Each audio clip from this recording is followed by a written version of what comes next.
Welcome and welcome back to the Marketing Made Inclusive podcast. I am your host, Joyann Boyce. And today, as we're coming to the somewhat end of the so-called Marketed Love Month, can you tell that I'm a fan and not a fan of Valentine's Day? I've been thinking quite a bit on the representation of love in marketing and how we portray the different types of love.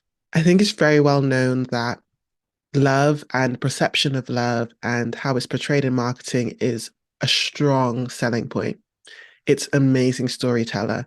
And it kind of is this one thing that almost every human in some form or another has experienced love. However, when you look at the love being portrayed between families, that seems to fit a certain mold. And I believe marketers, brands, companies are missing opportunities to continue to use love as that strong connection point, but portray families in the many varieties and the ways that we have it within society. I've been trying to think of Valentine's Day commercials or ones that centered love in any way, actually, not just Valentine's Day, that featured families that were of the same gender or unconventional families. And not that many come to mind, not that many iconic ones. They are there and they are growing. However, recently, I believe it was in a retail store where they were showing different types of families and different types of love. Any scenario that had a Black family in it, it would be a single parent. But any other family would be a nuclear family, for lack of a better phrase. A nuclear family, two parents, one kid. Um, I've also worked with some clients in the past where they had great representation of queer couples. However, the imagery that got used the most was of the white male queer couples. And although they had these other imageries in the bank, their team and their staff of this quite large marketing team were also all naturally selecting certain imagery. So when thinking about love and thinking about portraying love within marketing and within campaigns and within TV, I think that a lot of people get limited by the past, by the history of what we were told in the past, what love looks like, and don't really dive into what love is and how we understand it as humans, and then representing that within the content we create. I can think of so many instances where a campaign or an ad or even TV, let's take it beyond, can be reimagined when you look at love through a different narrative. When you look at love instead of the typical nuclear family of two parents and a kid or two children who are most likely white, living in suburbia or whatever fancy area of London. And you start to explore how love can be looked at through queer couples adopting or even carrying their own child and decisions to make that and how that can impact product, essentially. Um, there's so much narrative there that has been yet to been explored. And I think a lot of brands, mainly the ones focusing on parents, can really dive into these areas and really show love in a whole new way. There was recently a campaign, I'm trying to recall the brand, but it showed love in a way that you don't tend to see a lot while also highlighting an organization. The story was of a white man looking and trying to learn how to roller skate. You don't get much context at the start. You're just like, why is he trying to not roller skate, skateboard? Why is he trying to skateboard? Why is this middle-aged white man falling off his ass and trying to learn how to skateboard? And you can see this effort and this care, and it's like, okay, he's really trying. Um, and then halfway through the story, you see that they are looking to adopt or foster a little girl who loves to skateboard.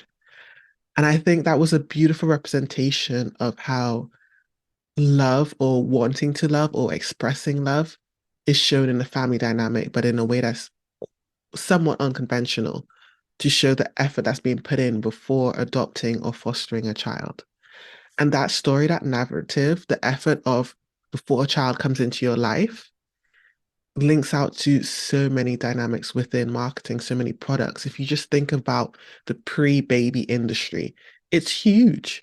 There's so many things that you need and so many apps, so many tools. I do not have children myself, but I've seen how it's changed over the years when I've seen my friends have kids or seen my goddaughter grow up, that there's opportunity for creativity there. And I feel like the industry is being slow to change, slow to represent families in the multi-dynamical way we see them, the multi-dynamical way they exist.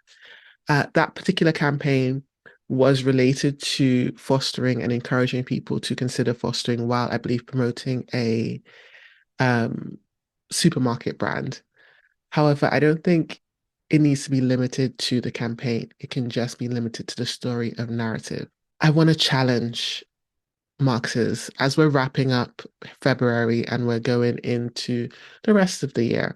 There's a lot of marketers that are going to be starting to maybe put thought into Christmas or put thought into um, Valentine's Day next year.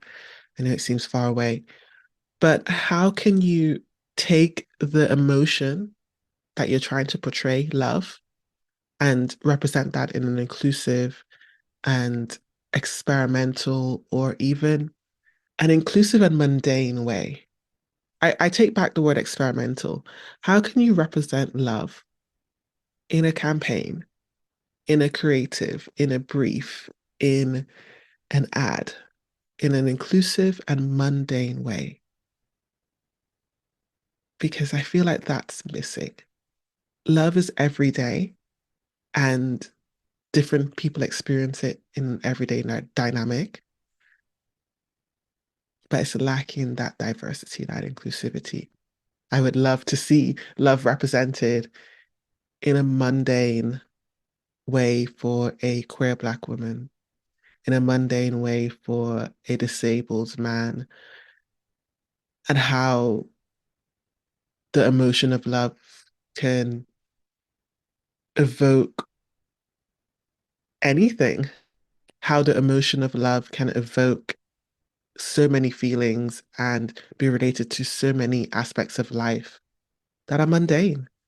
How there are too many ideas coming to mind right now, but I'll go back to the supermarket and kind of shopping and that experience of families exploring supermarkets, shopping together, how some families are buying five different types of pasta for everyone, and how you can show that, that family can be any dynamic, but the experience of showing love through food, showing love through caring for someone else, and relating that back to a family that is of an unconventional dynamic of same-sex couple, of a disabled a person or family, or just there's so many intersections that love can be represented. And I've said it a few times now. I think I'm going off on a tangent here.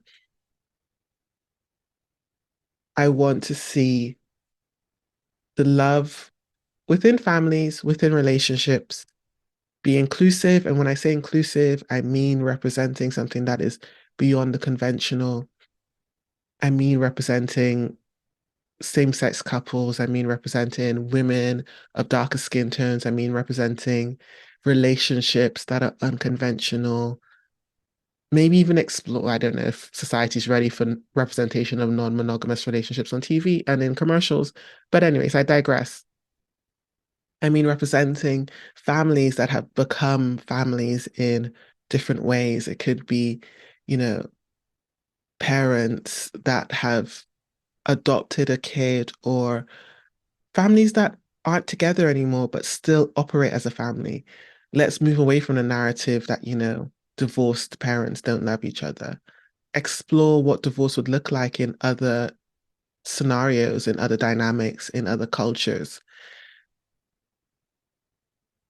And let's see how we can do that in a mundane way.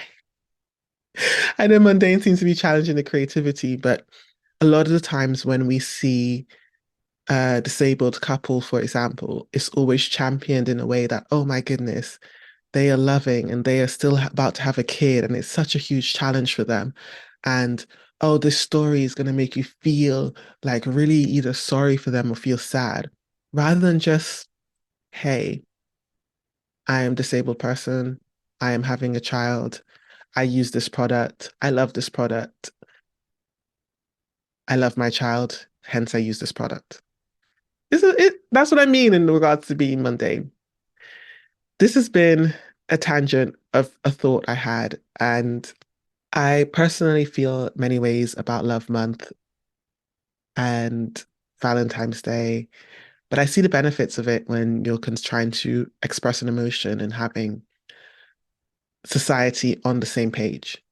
I think that's something that commercialized months and days have a way of doing.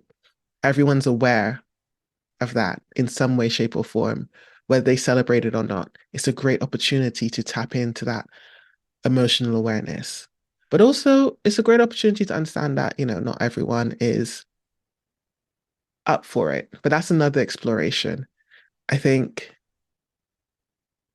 Valentine's Day, Mother's Day, and Father's Day are days that I've seen a lot of brands shift in their marketing approach, giving people the option to opt out. I think that is an important factor as well.